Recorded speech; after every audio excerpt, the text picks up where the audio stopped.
قرآن پاک بار بار کہتا ہے، نا امید نہ ہو، کمزور نہ پڑو، غمگین نہ ہو، بے شک اللہ ہر چیز پر قادر ہے۔ تیری رحمتوں پہ منحصر میرے ہر عمل کی قبولیت، نہ مجھے سلیقہ التجا، نہ مجھے شعور نماز ہے۔ ہم وہاں تک اچھے ہوتے ہیں جہاں تک دوسروں کے معیار کے مطابق ہوتے ہیں۔ تمہیں جگہ جگہ پر وفاداری ملے گی اگر تم بات ہونٹوں کے بجائے نوٹوں سے کرو۔ خوشیاں پرائی ہوتی ہیں اس لیے بانٹ دی جاتی ہیں، صرف غم اپنے ہوتے ہیں جو پاس رکھ دیے جاتے ہیں۔ سر جھکانے کی خوبصورتی بھی کمال کی ہوتی ہے، سجدہ زمین پر کرو تو دعائیں آسمان تک جاتی ہیں۔ وہ انسان کبھی بھی زندگی میں ہار نہیں سکتا جس کی امید اللہ ہو۔ یہ دنیا چاہے تمہیں جو بھی بننے کا موقع دے، تم بس سب سے پہلے رحم دل بننا۔ چاہتوں کا مان رکھا کریں، پچھتاوے کام نہیں آتے۔ حال دل رب کو سنایا کرو، سب کو نہیں۔ دل اگر زندہ ہو تو قرآن کی فقط ایک ہی آیت روح کو جھنجھوڑنے کے لیے کافی ہوتی ہے۔ خلوص بانٹتے بانٹتے جب خود خالی ہو جاؤ تب سمجھ آتا ہے کہ رشتے یک طرفہ بھی ہو سکتے ہیں۔ دکھ سب کو نہیں ہوتا، دکھ صرف انہی کو ہوتا ہے جو کسی بھی رشتے میں مخلص ہوتے ہیں۔ بہت حسین ہے اللہ پر یقین کا سفر۔ لوگوں کے دل کوئی جنت تو نہیں جہاں بسنے کے لیے آپ خود کو اتنا تھکا رہے ہیں۔ فاصلہ، خاموشی، سکون اور بس اللہ۔ انسان کے آنسو اس وقت مقدس ہوتے ہیں جب وہ کسی اور کے دکھ اور تکلیف کو محسوس کر کے نکلیں۔ بھولنے کی عادت لازمی سیکھنی چاہیے۔ جتنی جلدی حادثات فراموش کریں گے اتنا درد بے معنی ہو جائے گا۔ امید کبھی مت چھوڑنا، کمزور تمہارا وقت ہے، رب نہیں۔ اور تقدیر اللہ کے اشارے پر بدل جایا کرتی ہے، تم یقین تو رکھو، وہ بہتر لے کر بہترین دے گا۔ یقین مضبوط ہو تو اللہ کا ہر فیصلہ سکون دیتا ہے۔ یہ لازم نہیں کہ ہم ایک دوسرے کو خوش کرنے کی کوشش کریں، یہ کافی ہے کہ ایک دوسرے کو تکلیف نہ پہنچائیں۔ کسی کی جگہ لینا اور کمی پوری کرنا دو الگ باتیں ہیں۔ جگہ لی جا سکتی ہے لیکن کمی پوری نہیں کی جا سکتی۔ چھوڑ دیا ہے میں نے ہر چیز کی خواہش کرنا، جو میرے حق میں بہتر ہوگا میرا اللہ اسے مجھ تک خود ہی لے آئے گا۔ جس پیمانے سے تم ناپتے ہو اسی پیمانے سے تمہارے لیے بھی ناپا جائے گا، اور یہ قدرت کا اٹل قانون ہے۔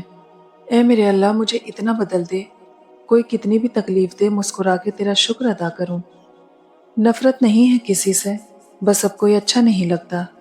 کبھی کبھی اللہ تعالیٰ تمام دروازے اور کھڑکیاں بند کر دیتا ہے کیونکہ باہر طوفان ہوتا ہے۔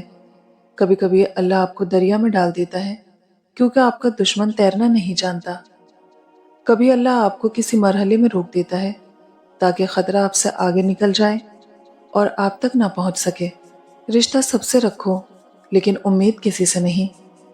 رسول اللہ صلی اللہ علیہ وسلم نے ارشاد فرمایا، کسی دوسرے شخص سے بیماری کا لگنا، الو کا منحوس ہونا اور سفر کے منحوس ہونے کی کوئی حقیقت نہیں۔ کوئی بھی رشتہ ٹوٹنے کا آخری مرحلہ اکتاہٹ ہے۔ جب اکتاہٹ رشتے کے درمیان پنجے کاٹ لے تب تعلق پہ فاتحہ پڑھ لیں۔ روز سہتی ہے جو کوٹھوں پر ہوس کے نشتر، ہم درندے جو نہ ہوتے تو وہ مائیں ہوتی۔ اپنے دل پر لگے زخم کو نظر انداز مت کرو بلکہ ان کو محسوس کرو، کیونکہ یہی وہ جگہ ہے جہاں سے تمہارے اندر روشنی داخل ہوتی ہے۔ ظرف وسیع کر لو، شکوے شکایتیں کم کر دو، وجہ پوچھنا چھوڑ دو، خواہشیں مختصر کر لو، اور اسی طرح زندگی آسان ہو جائے گی۔ دنیا میں صرف والدین میں اتنا ظرف ہے کہ وہ آپ کی ضروریات پوری کرنے کے ساتھ ساتھ آپ کے نخرے بھی اٹھاتے ہیں، ورنہ دنیا والوں کے معمولی احسانوں سے بھی اللہ بچائے۔ ہزاروں باتیں خود سے کر لیتی ہوں، اب سب سے کھل کر بولنا چھوڑ دیا ہے میں نے۔ رکھ کر تیرے کن پر یقین میرے اللہ، میں نے ہر حال میں مسکرانا سیکھ لیا۔ سارے دن سب کے لیے اچھے اور سب کے لیے برے نہیں ہوتے، نہ ہی اللہ ہر انسان کو ہر قسم کی تنگی دیتا ہے۔ کچھ چیزوں میں تنگی ہوتی ہے، کچھ میں آسانی۔ انسان پریشانیوں کی گنتی کرنے کا ماہر ہے، نعمتوں کا حساب رکھنا اسے بھول جاتا ہے۔ صبر کا سلیقہ نہیں مجھ میں یا رب العالمین، میرا دل اپنی رضا میں راضی کر دے۔ ناراض ہو کر بھی ساتھ نہیں چھوڑتا، اللہ کی ناراضگی بھی کتنی پیاری ہے۔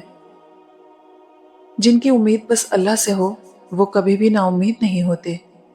ہدایت کے اصول میں سب سے پہلی اور مشکل ترین کھائی خود کو اس بات پر قائل کرنا ہے کہ مجھے واقعی ہدایت کی ضرورت ہے، جبکہ متکبر اور خود پسند شخص اس ضرورت کو ہرگز محسوس نہیں کر پاتا۔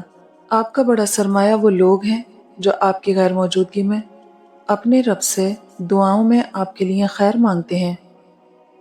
ہزاروں تکلیفیں ہیں مگر سکون دینے والا صرف میرا اللہ ہے۔ ہر بات دل سے لگاؤ گے تو روتے رہ جاؤ گے، جو جیسا ہے اس کے ساتھ ویسا بننا سیکھو۔ وہ آزماتا بھی ہے، نوازتا بھی ہے، اس کا ہر انداز خوبصورت ہے، کیونکہ وہ رحمان ہے، رحیم ہے۔ آزمائش کتنی ہی طویل کیوں نہ ہو، صبر کے سلسلے ہمیشہ خوبصورت ہوتے ہیں۔ جو نصیب میں لکھا ہے وہ تمہیں راستہ تلاش کر کے ڈھونڈ لے گا، اور جو نہیں لکھا اسے پانے کی ضد صرف تھکا دے گی۔ مجھے مانگنا نہیں آتا لیکن تجھے دینا تو آتا ہے نا، مولا میرے دل کی فریاد سن لے۔ صبر میں شکوہ نہیں ہوتا، صرف خاموشی ہوتی ہے، اور اس خاموشی کا شور صرف اللہ ہی سنتا ہے۔ صاف نیت سے مانگا جائے تو اللہ نصیب سے بڑھ کر دیتا ہے۔ افواہیں نفرتیں کرنے والے بناتے ہیں، احمق پھیلاتے ہیں، اور بے وقوف ان پر یقین کرتے ہیں۔ ان تینوں میں سے کوئی بھی بننے کی کوشش نہ کریں۔ پھر جب آپ سب کچھ کر کے تھک جائیں گے تب صرف آپ اللہ پر یقین کریں گے، اور یہی یقین آپ کی ہر مشکل کو آسان کرے گا۔ فجر کا سجدہ باقی تمام سجدوں سے زیادہ پرسکون ہوتا ہے، کبھی محسوس کر کے دیکھنا۔ اگر مجھ سے پوچھا جائے کہ میری خواہش کیا ہے تو میں کہوں گی کہ مجھے ایک بے فکر دل اور سکون بھرا لمحہ چاہیے، جہاں نہ ماضی کا دکھ ہو اور نہ مستقبل کی کوئی فکر۔ وہ رب انہی کو دیتا ہے جو اس پر یقین رکھتے ہیں۔ جہاں مایوسی ہو وہاں ہاتھ خالی ہی رہ جاتے ہیں۔ بدلتے ہوئے رویوں کی پرواہ نہ کریں، کیونکہ لوگ روزانہ مختلف احساسات کے ساتھ جاگتے ہیں۔ بے بس انسان کا بہترین علاج اس کا اللہ کے حضور سجدہ ہے۔ جس نے تمہاری ایک بات بھی سنے بغیر تمہیں غلط مان لیا، وہ تمہارے لاکھ دلائل پر بھی تمہیں صحیح تسلیم نہیں کرے گا۔ لوگوں کو خوش کرنا ناممکن ہے۔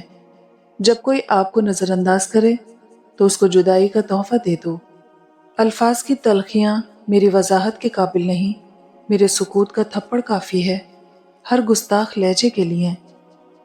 مجھ کو دھوکہ دیا سہاروں نے، اب سہاروں سے بچ کے چلتی ہوں میں۔ حضرت علی نے فرمایا، جو انسان کسی کے احسان کا شکر گزار نہیں ہے وہ آئندہ ضرور اس سے محروم ہو جاتا ہے۔